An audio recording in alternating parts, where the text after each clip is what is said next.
오늘은 거룩한 사람이 될지라 라는 제목으로 말씀을 나누겠습니다. 우리가 오늘 본 이 출애굽기 말씀은 하나님께서 이스라엘 백성들과 언약을 맺은 십계명을 자세히 풀어 설명한 세칙과 같은 말씀들입니다. 이스라엘 백성들은 본래 애굽에서 종살이하면서 어떤 법도 어떤 세칙도 없이 그저 애굽인들의 압제와 학대 속에서 살던 그런 사람들입니다. 그런데 하나님이 그들을 구원하셨고 그들이 하나님의 백성이 되기를 원하셨습니다. 그래서 그들에게 하나님은 시내산으로 그들을 데리고 오셔서 언약을 맺고 십계명을 주었고, 그리고 그들에게 내가 거룩하니 너희도 거룩하라 하시면서 이제는 법 없이 사는, 그래서 생존을 위해서 그냥 무슨 짓을 해도 괜찮은 그런 야만인이 아니라 하나님의 백성답게 구별된 거룩한 백성이 되라고 말씀하시면서 주신 이 세칙들이 오늘 우리가 읽은 출애굽기 22장 말씀들입니다. 특히 오늘 22장 말씀은 십계명 중에 도적질하지 말라라는 그 말씀을 풀어 설명한 강론이라고 볼 수 있을 겁니다. 왜 하나님은 이스라엘 백성들이 이렇게 거룩한 백성이 되길 원하는가? 이 거룩한 백성이 될 때 그들은 하나님의 영광을 위하여 살아가는 그런 하나님의 백성들이 될 수 있기 때문에 그렇습니다. 오늘날 이 말씀들은 고대 수천 년 전에 문서에 있는 이런 법규들인데 오늘날 우리에게 이것이 그대로 적용될까 의문을 가질 수가 있을 겁니다. 그러나 오늘 이 말씀들을 자세히 살펴보면 그 말씀, 법규, 세칙 하나하나에 담긴 그 율법 정신, 법의 정신, 또 그 이면에 담긴 하나님의 마음을 길러낸다면 오늘날 우리 이 시대에는 정말 어떤 시대보다 더 필요한 말씀들이라고 볼 수 있고, 그리고 오늘날 이 시대에 이 율법을 그대로 적용해도 손색 없을 정도로 정말 아주 하나님께서는 세밀하고 구체적으로 이스라엘 백성들에게 하나님의 거룩한 공동체로 살아가면서 가져야 할 그런 마음 자세, 그리고 살아있는 양심을 요구하는 것을 볼 수가 있습니다. 오늘 특별히 이 출애굽기 22장의 말씀은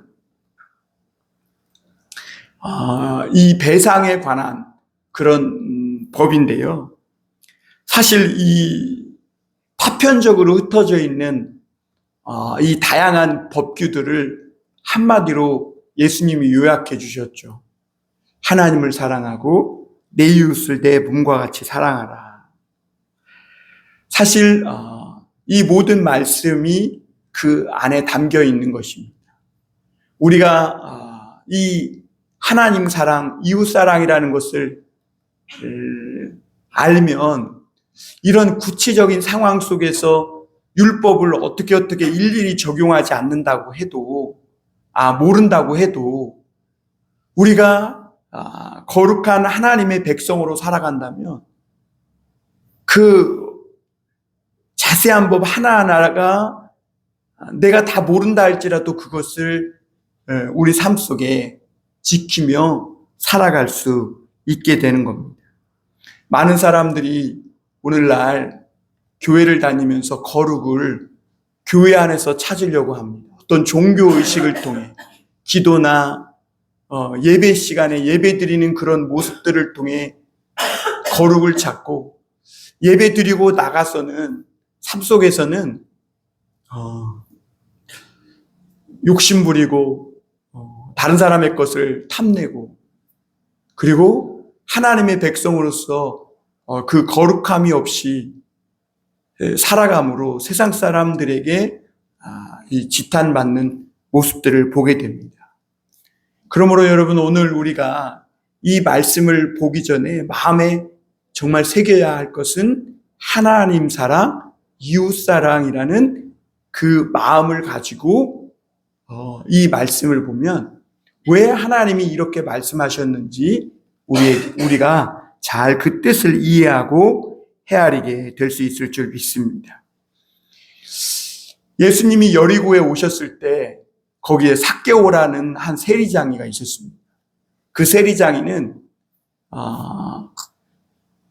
공허한 삶을 살고 있었어요. 그가 재물이 많고 부자고 세리장이라는 높은 관직이 있었지만 사람들에게 이 지탄받는 직업을 당시 가지고 있었기 때문에 그는 늘 공허하고 뭔가 자기 인생의 문제를 해결하고 싶은 마음이 들었어요. 그런데 어느 날 예수님이 그 여리고로 지나가신다는 소식을 들었고 이 예수님을 만나기만 하면 인생의 어떤 문제도 해결되고 마음과 삶의 공허함을 치료받을 수 있다는 이런 소식을 듣고 삭개오가 예수님이 지나간다는 그 길로 나아간 거예요. 그런데 이미 사람들이 너무 많이 와서 그 예수님을 볼 수조차 없어서 삭개오는 생각하다가 뽕나무 위에 올라갔는데 예수님은 그 수많은 무리들 중에서 예수님을 만나고자 소망하는 그 삭개오의 마음을 아시고 눈을 들어 삭개오를 보신 후에 삭개오야 내려오라 내가 오늘 내 집에 유하여야겠다 하면서 삭개오의 집으로 가셨습니다. 그때 삭개오가 예수님 앞에서 고백한 말이 있어요. 예수님, 내가 가난한 재물을 내 재산의 절반을 가난한 자에게 나눠주겠고 내가 만일 누군가를 속여서 또는 사기쳐서 토색한 것이 있다면 4배나 갚겠습니다 하면서 고백을 했어요. 그런데 그때 예수님이 뭐라고 하였냐면 너는 아브라함의 자손이다. 이 집에 하나님의 구원이 이르렀다. 이렇게 말씀했어요. 온전한 구원이 삭개오에게 임한 거예요. 여러분, 우리는 하나님을 사랑하면 된다는 이 영적 구원에만 예수님을 믿고 영접하면 된다는 이 영적 구원에만 굉장히 강조점을 두고 방점을 둡니다. 그러다 보니까 세상 사람들이 볼 때는 이게 반쪽짜리 구원처럼 보이는 거예요. 교회 안에서 자기들끼리는 뭔가 종교적인 의식으로 시끌벅적한데, 요란한데, 세상에 나가서는 세상 사람들처럼 똑같이 살아가는 모습을 보고 사람들은 오늘날 성도들의 모습 속에서 거룩함을 발견하지 못하는 것이죠. 그런데 여러분, 예수님께서 이 삭개오에게 온전한 구원이 임하였다고 하는 것은 그가 예수님을 그 믿고 마음으로 영접함과 동시에 그는 자기의 이 재산, 또 자기가 남에게 속이고 또 토색한 것이 있다면 이 하나님의 법규를 따라 그대로 행하겠다고 고백했다는 것이죠. 그리고 그런 삶을 살겠다고 한 거예요. 온전한 구원이라는 거죠. 그래서 여러분, 온전한 구원은 하나님 사랑, 이웃 사랑이 서로가 입맞춤하고 하나님 사랑, 이웃 사랑이 우리 삶에 나타날 때 하나님의 온전한 구원이 임하여진 것이라고 예수님은 말씀하고 있는 겁니다.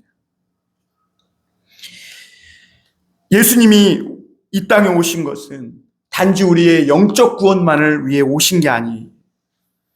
우리를 하나님을 사랑하는 사람으로 만들 뿐만 아니라 그것을 통해 또한 이웃을 사랑할 줄 아는 사람으로 거듭나게 하시기 위해 오신 거예요.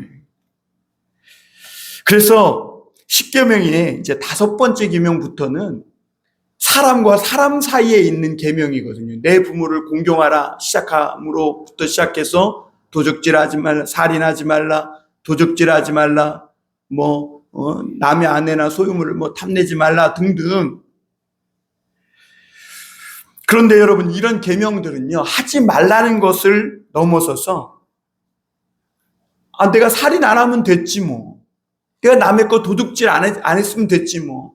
그런 데서 그치는 게 아니라 살인하지 않는 것을 넘어서서 그 사람을 미워하거나 증오하지 말고 오히려 그 사람을 사랑하는 데까지 나아가야 하며, 또한 남의 것을 도둑질 안 했다고 다 된 게 아니라, 그 율법을 지킨 게 아니라 남의 물건을 내 몸과 같이 사랑해라 그랬으니까 내 것과 같이 소중히 여겨줄 줄 아는 것. 그게 하나님을 사랑하고 이웃을 사랑하는 온전한 구원을 받은 사람의 모습이라고 말씀하고 있는 겁니다. 그럼에도 불구하고 우리는, 인간은 연약하기에 하나님의 이러한 구체적인 법규들을 어기며 살 때가 많아요. 하나님은 그에 대한 세부적인 법규를 그래서 주셨죠. 이에는 이, 눈에는 눈으로, 대인 것은 대인 것으로 갚아라. 이거를 동일한 손해를 입히는 거죠. 그래서 동해 복수법이라고 하는데, 우리는 이에는 이, 눈에는 눈 그러면 이게 무자비하게 느껴져요. 그런데 하나님은 왜 이렇게 말씀하시냐면, 이러므로 말미암아 죄의 확산을 막고 보복의 어떤 지속적인 피해 복수를 막고 공권력을 이용해서 누구나 법 앞에 평등하게 서야 한다는 그런 법의 평등성을 하나님의 백성들에게 확립하기 위해 하신 것이죠. 그래서 우리가 이 말씀들을 좀 보면, 이에는 이, 눈에는 눈, 팔에는 팔, 이렇게 말씀하고 있거든요. 그게 무슨 말이냐면, 내가 누군가의 팔을 부러뜨렸다면 다음 차례는 내 팔이 부러져야 할 차례라는 거예요. 그러므로 이 말은 무슨 말씀을 의미하는 거냐면, 다른 사람의 팔이 내 팔이라는 거예요. 그래서 내 이웃을 내 몸과 같이 하라는 거예요. 내 이웃의 눈을 내 눈과 같이 소중히 여겨야 된다는 거예요. 그래서 하나님은 우리가 만약 다른 사람에게 피해를 입히고 모른 척하면 하나님 그 행위대로 갚겠다고 하신 이유가 여기에 있는 거예요. 피해자에게 진심으로 사과를 구하고 배상하라는 이런 말씀들이 오늘 계속되고 있는데, 동해복수법이나 이런 배상법이나 이 모든 법 하나하나를 뜯어보면 그 안에는 내 이웃을 내 몸과 같이 사랑함으로 그리스도의 법을 성취하라는 신약의 말씀과도 맞닿아 있는 것이죠. 오늘 이 배상에 관한 법에서 몇 가지 좀 살펴보면, 도둑질하지 말라는 계명을 어겼을 때 몇 가지 예가 이렇게 소개되고 있습니다. 예를 들면 누구의 소나 양을 훔쳐가지고 그것을 잡거나 팔아먹었을 때 소는 5배로, 양은 4배로 갚아라 그랬어요. 여러분, 한 마리 훔쳤다가 들켰으면 그냥 한 마리만 갚으면 되는데 왜 소는 4마리, 5마리, 양은 4마리나 갚으라고 하나? 그것은요,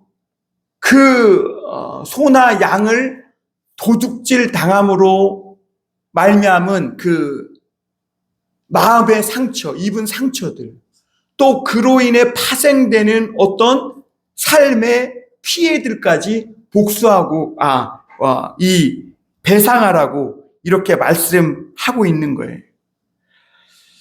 사람들은 되게 내 것은 소중히 여기지만 남의 것은 소홀히 여기는 버릇이 있어요.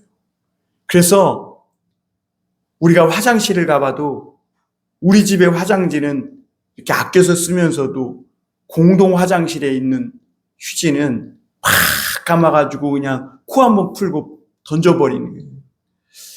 그리고 우리 집에 있는 복사기의 잉크나 종이는 아끼면서 공동으로 쓰는 복사기나 잉크는 그냥 마음대로 막 써도 되고, 전기도 마찬가지죠. 집의 전기는 아끼면서 공동으로 쓰는 전기는 그냥 마치 내가 덜 쓰면 바보인 것 마냥 막 흥청망청 쓰는. 그런데 성경은 이런 모든 것들을 어떻게 보면 다 도둑놈 심보라고 말하고 있는 것이죠.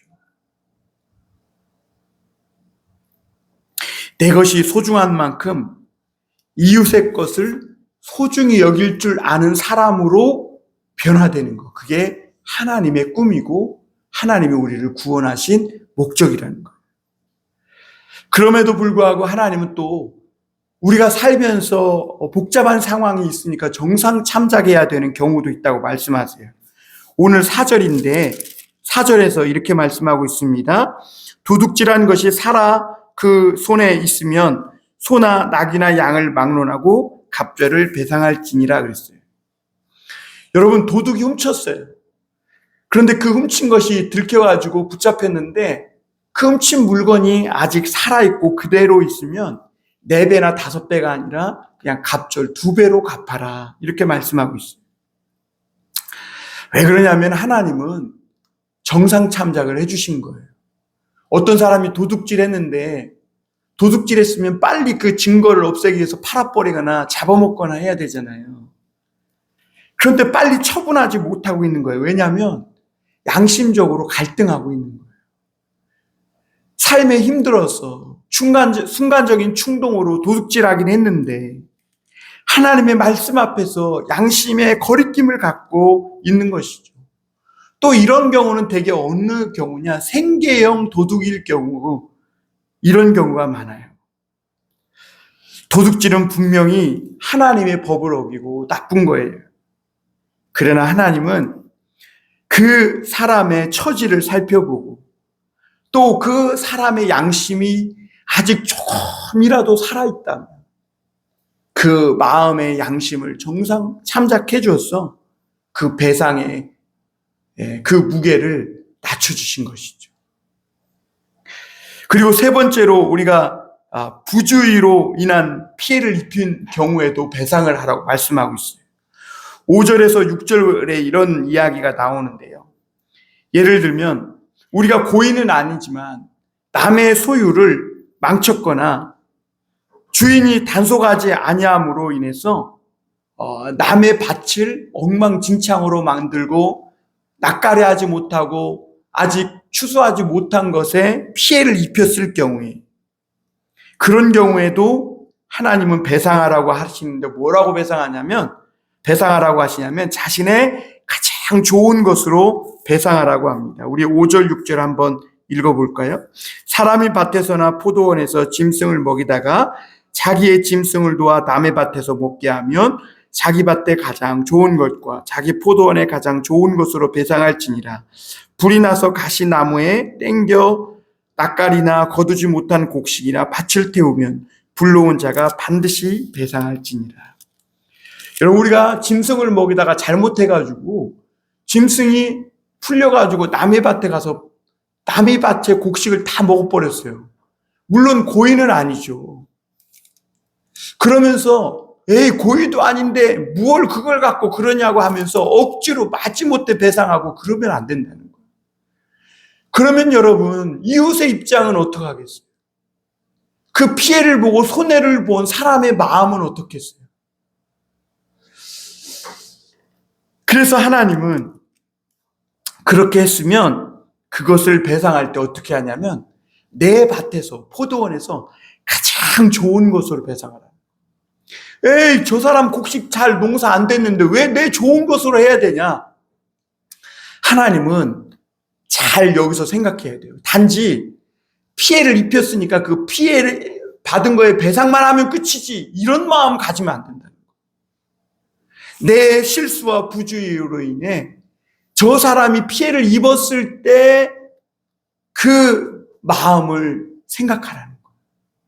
그리고 남에게 피해를 입힌 그 사람은 이웃에 대하여 정말 미안한 마음을 먹고 정말 사죄하는 마음으로, 또 정말 미안하다는 마음으로 자기의 가장 좋은 것을 가지고 배상하면서 내가 정말 미안하다고, 내가 부주의 했다고, 그렇게 자기의 부주의를 이 용서를 구하면서 배상하라는 겁니다. 그러니까 고의가 비록 아니었을지라도 상대방이 손해본 만큼 배상하되 정말 미안한 마음을 가지라는 거예요. 여러분, 우리가 피해를 입었을 때 누가 우리를 배상해 줘도 상대방이 하나도 미안하지도 않은 마음으로 막 억지로 마지못해서 에휴 이거나 먹고 떨어져라는 식으로 배상하면 돈을 받아도, 배상을 받아도 기분 나쁘죠. 그리고 그 이웃과는 거리가 벌어지게 마련이에요. 그러니까 중요한 것은 여러분, 피해를 배상해 주는 것도 중요하지만 이웃과의 감정이 상하지 않도록 진실하게 미안함을 표하라는 얘기예요. 그래서 이웃과의 그 관계가 깨어지지 않도록 공동체를 유지해 가라는 그런 말씀을 하고 있는 겁니다. 그리고 7절 이하부터 보면 책임으로 인한 손해배상에 대해서 얘기하고 있어요. 예를 들면 돈이나 물건을 이웃에게 맡겼는데 그 도둑을 맞았을 때 도둑이 잡히면 갑절로 배상하지만 도둑이 잡히지 않았을 경우에는 그 주인이 재판장에게 가가지고 조사를 받아서, 이게 왜냐하면 도둑이 쓱 해갔는지, 그 물건을 맡은 사람이 이렇게 쓱 해고 모르는 척 시침이 뚝 될 수도 있는 거잖아요. 그렇기 때문에 그럴 경우에 재판장에게 가서 그 이웃의 물품에 손댄 여부에 대해서 조사를 받아라, 이렇게 말씀하고 있는 것을 보게 됩니다. 여러분, 또 살아있는 짐승을 맡겼다가 죽으면 이웃이 그 물건에 손을 대지 않았다고 하면 여호와께 맹세하고 임자는 그냥 그 이웃의 말을 그대로 믿고 이웃은 그 물건에 대해서 배상하지 않아도 된다, 이렇게 말하고 있어요. 왜 하나님이 이렇게 말씀하시냐면, 여러분, 누군가에게 돈이나 물건이나 소중한 것을 맡길 정도면요, 관계가 굉장히 친밀한 사이거나 또 그 당시 사회에 가보면 가난하고 힘없는 사람들, 특히 종들이 주인의 물건을 맡아서 이렇게 그것을 통해서 약간의 이익을 내서 먹고 사는 그런 생계형으로 관리하고 위탁해서 맡아주는 경우가 많았어요. 그런데 여러분, 만약 이런 경우에 그 물건을 맡았다가 무슨 어떤 일이 생기면 그것을 다 배상해야 된다면 가난한 자는 그 가난에서 벗어날 수가 없어요. 그래서 여러분, 주인은요, 고용인에게 물건을 맡겼을 때 그 관리를 주인도 잘 해야 되는 것이고, 또 이 고용인이 그 물건을 관리하고 열심히 하다가 어떤 피해를 입었어도 그것을 그 고용인에게 덮어 씌우지 말아야 돼요. 대신 이 고용인도 나에게 주인이 믿고 맡겼다면 그것을 열심을 다해, 최선을 다해 다 잘 돌보고 관리해야 할 필요가 있는 것이죠. 오늘 그러니까 이러한 고용인과 피고용인의 관계, 또 어떤 물건을 맡긴 자와 맡은 자의 이 관계, 이런 것들이 단지 어떤 경제적 이익이 있냐 없냐 이런 걸로만 따지지 말고 정말 사람 대 사람으로, 이웃 대 이웃 간으로 그런 관계 속에서 피고용인은 열심히 자기가 맡은 책임과 어떤 맡은 일에 대해서 최선을 다하고, 또 고용인은 그 사람이 마음껏 그것을 일할 수 있도록 위탁했으면 자기도 관리를 잘해서 어떤 관계 가운데 깨지지 않도록, 그 관계가 깨지지 않도록 잘 유지해 가기 위해서 하나님은 이렇게 이렇게 법들을 만들어서 주신 것을 볼 수가 있습니다. 어떻게 보면 물건에 손대지 않았다고 여호와께 그럼 맹세만 하면 끝이겠네요. 하나님은 그렇게 하지 않았어요. 분명히 손을 대지 않았다는 거, 그리고 자기가 맡은 물건을 최선을 다해 살피고 관리했다는 것에 대해서 입증을 해야 한다는 거예요. 그런데 그럼에도 불구하고 자기가 이 물건에 대해서 손대지 않았다고 맹세하면 믿어주라는 거예요. 믿어줘. 이것은 무엇을 의미하는 거예요? 하나님이 그들 가운데 함께 계시고 그들의 모든 일거수일투족을 살피시고 돌보시는 하나님이라는 것을 믿으라는 것이죠. 이스라엘 백성에게 또한 가장 중요한 것은 이런 모든 말씀들을 보면 하나님 사랑, 이웃 사랑의 정신이라는 것을 볼 수 있습니다. 앞서 말씀드린 대로 이웃의 물건이나 살아있는 짐승을 맡아주는 사람은 친한 친구거나 그런 가까운 사람이거나 또는 그 물건을 맡아서 생계를 유지하는 가난한 종들일 겁니다. 하나님은 어려운 중에도 남의 것을 맡아서 관리하고 있으면 도둑질하지 말고 최선을 다해 땀 흘리며 일해서 살아가는 그런 충성된 사람이 되라고 말씀하고 계신 것이죠. 그리고 하나님은 이런 사람들이 이 맡고 있는 부담에 대해서 관대하시다는 것을 말씀하고 있습니다. 그리고 열심히 일했음에도 불구하고 주인의 물건에 손해가 발생했을 때 하나님은 그거에 대해서 그 맡은 자가 자기가 손대지 않았다고 이야기했으면 그 말을 믿어주고 그저 속을지라도 배상하지 않아도 된다 이렇게 이야기합니다. 왜 그러냐면 여러분 한번 생각해 보세요. 이웃을 위해 또 열심히 일하다가 어떤 피해가 발생했을 때 그 피해를 다 맡은 자나 피고용인에게 물어내라고 한다면 그 사회가 어떤 사회가 되겠어요? 우리나라가 요즘 이런 부분에 있어서 오히려 이 하나님의 말씀으로 돌아가야 돼요. 노사관계 또 이런저런 갈등들이 왜 있는가?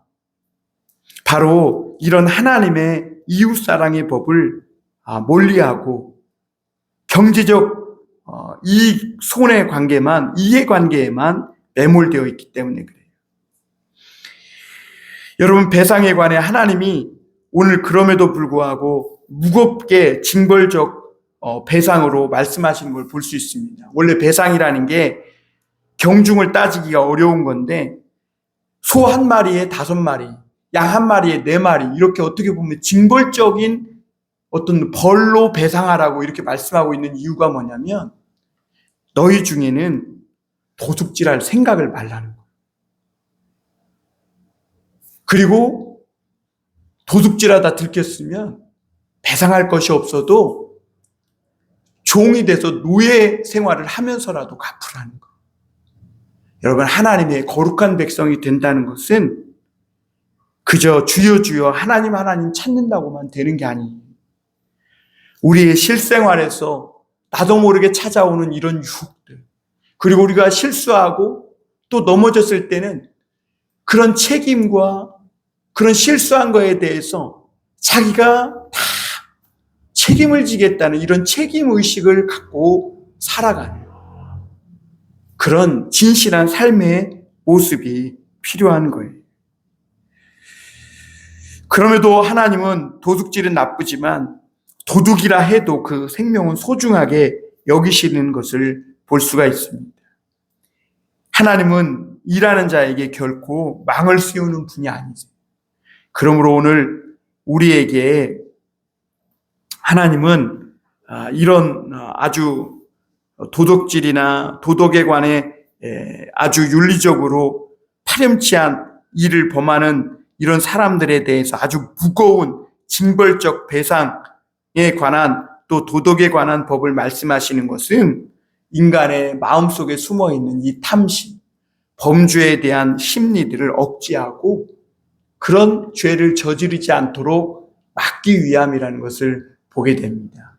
사랑하는 성도 여러분, 오늘 우리가 이런 하나님의 말씀을 마음에 새겨서 단지 우리가 어떤 죄를 범했니 범하지 않았니 그런 일일이 잘잘못을 따지는 이런 사람이 되기보다는 하나님을 정말 진실히 사랑하고 이웃을 사랑함으로 내가 실수했을 때는 그것을 인정하고 어떻게든지 내 힘껏 그것을 다 배상하려는 그런 마음 자세를 가지고 살아가는 거룩한 백성, 또 하나님의 거룩한 사람들이 다 될 수 있기를 주님의 이름으로 축원합니다. 기도하겠습니다.